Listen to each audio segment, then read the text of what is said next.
Welcome back to Guna's tutorial. I am sharing my lecture for the audience. I register my sincere thanks to all my subscribers.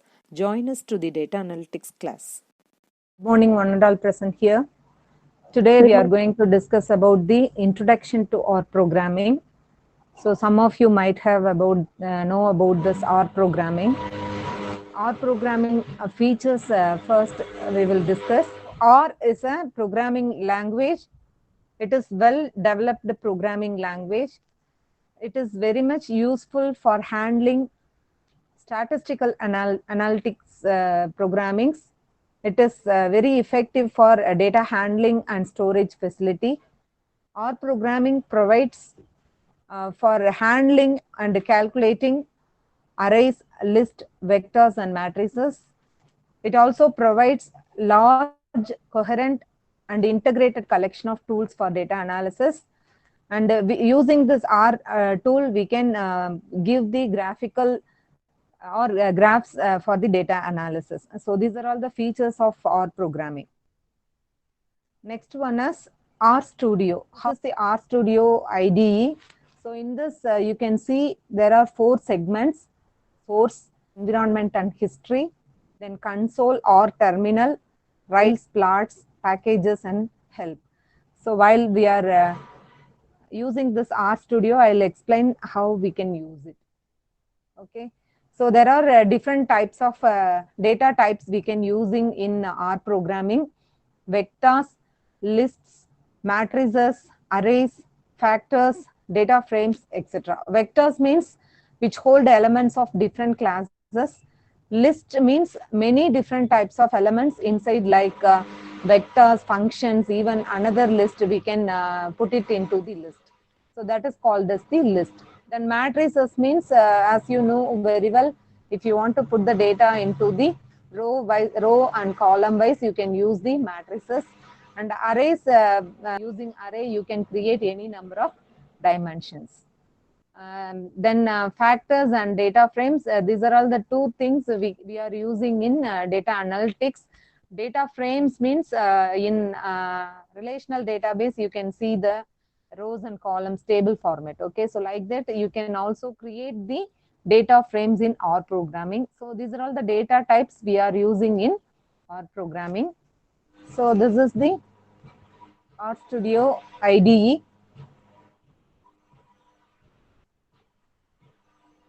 So those who have not completed this task, just I'll give the steps. So first, once you install this Anaconda, you have to click this create.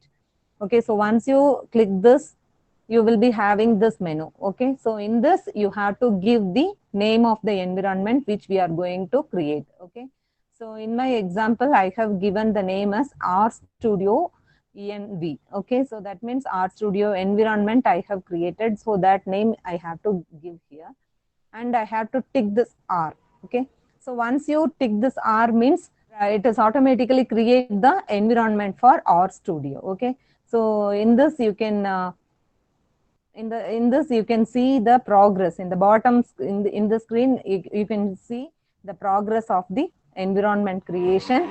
So once the environment is created, then you have to get into this home. Okay, then if you get into this home means here you will be having all the other applications. Okay, so as I said earlier, just you have to click this. Already I have created the environment for RStudio, so that's why it is displaced here like launch. Okay, so otherwise here you can see the command like install. Okay, so once you click that install means it will process. RStudio environment will be created, then the RStudio software will be deployed over there. Okay, so once the installment is over, you can see this blue screen. Okay, so with the option of launch.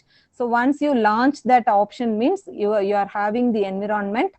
Okay, so this environment in the right side, you can click that, so that you will be having this options: open terminal, open with Python, open with IPython, open with Jupyter notebook. Okay, so this is another type of IDE. So here you can compile and run your program. Okay, so this notepad is also help for running your Python coding, IPython coding, even or programming. You can run this Jupyter notebook. Okay, so this is the first step you have to follow.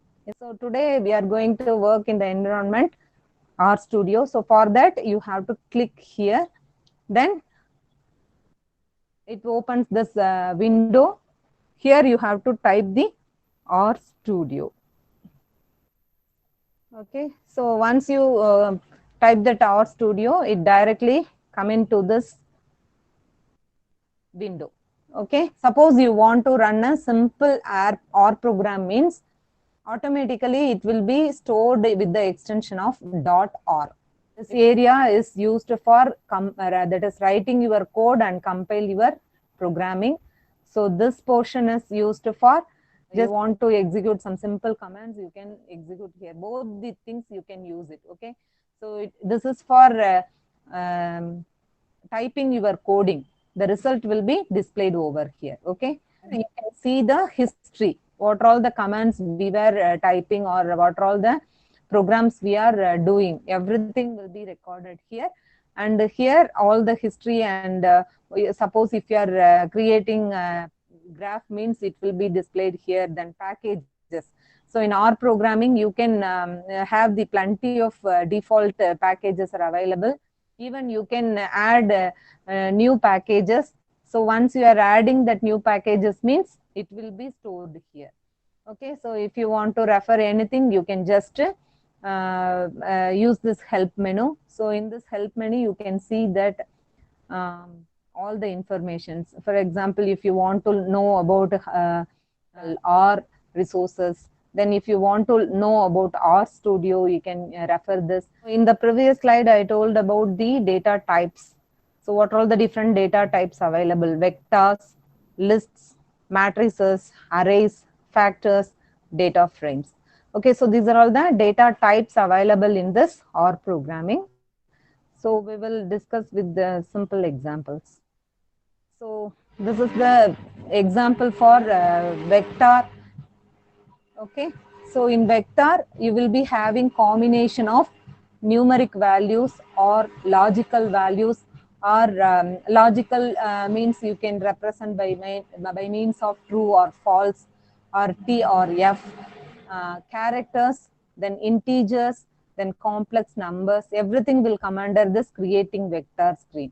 Then mixing objects means you can have the combination of number and character, logical value and number, or character some logical value. So this is the mixing of objects. Then matrices. Matrices means here you can see that 1:6 means 1 to 6. You can have the numbers from 1, 2, 3, 4, 5, 6. So these are all the 6 numbers. So this 6 numbers will be splitted into number of rows will be 2 and number of columns will be 3. Okay, and you can check the dimension of the matrix by using dim m. So this is the variable name we are giving. So using that variable name, you can check the dimension of the matrix. Then here you can see the C bind and R bind. So C bind means just we are combining the columns. R bind means combining the rows. So these are all the simple things we have to know before getting to the data analytics. So once I'm compiling this program, okay, I have 2 lines. Okay, just I can select these 2 lines and run. So once I use this run command, you can see the output here. And you can save the file with the name here. So once you save that program, it automatically get into this place. First example.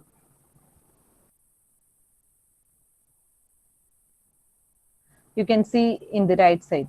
Suppose if you want to check the given number is true or false. If a person is 18-year-old, whether he is eligible for voting or not. Okay, if you want to check with the true or false condition, you can use it. So wherever it is needed, you can use that commands. If you want to print the characters or string. So for example, I want to display the fruits. So apple, then berry. So if you want to print this fruits, you can run this. You can see the output here. Okay, apple, berry. So I want to print the number from 9 to 29. Just a simple command I can execute. Vector, once again, we will be having the combination of objects. Okay, so the combination may be the numeric value with the character. So I want to create a matrix 1 to 6. Okay, so 1, 2, 3, 4, 5, 6. So this 6 numbers, you can create 2 rows and 3 columns. You have to mention the rows and columns, how many rows you want. Suppose I want to create a matrix for 3 by 3 means you have to use the numbers, some 9 numbers. Okay, so that it will display the 3 by 3 matrices.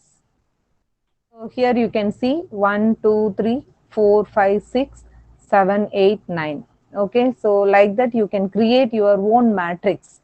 Suppose if you want to check the dimension of the matrix, dimension of M. Okay. So 3 by 3 is the dimension. So the first step is we are giving input for X. So X is 1, 2, 3 and Y is 10, 11, 12. Okay, so R bind means we are binding the row values. Okay, so what do you call this row? This is row. Okay, so this is row, this is another row, this is another row. Okay, so you are binding these two values. So this is the first data, X equal to 1, 2, 3 and Y equal to 10, 11, 12. So using this you are doing the R bind and C bind. Okay, so C bind means column wise it is binding, row binds means row wise it is binding. Then you can also do addition, subtraction, multiplication of the matrix. So very, very simple. See, here you are giving 2 matrices. One is M1. M1 is having the set of values of 1 to 6 and M2 having the set of values 10 to 15. So this is the first matrix. So in this matrix you are having the value as 1 to 6 and the matrix 2 you are having the values as 10 to 15. So you are having the 3 by 3 matrix. If you are doing addition means just M plus M1 plus M2. It generates the result. So like that you can also see M1 minus M2 is the value given. So you have to use this for matrix multiplication. M1 percentage star percentage M2. Okay, so that is the command used for finding the matrix multiplication. And matrix division is very, very easy, just like that, adding and subtracting. Just you can use the M1 divided by M2. So this is about matrix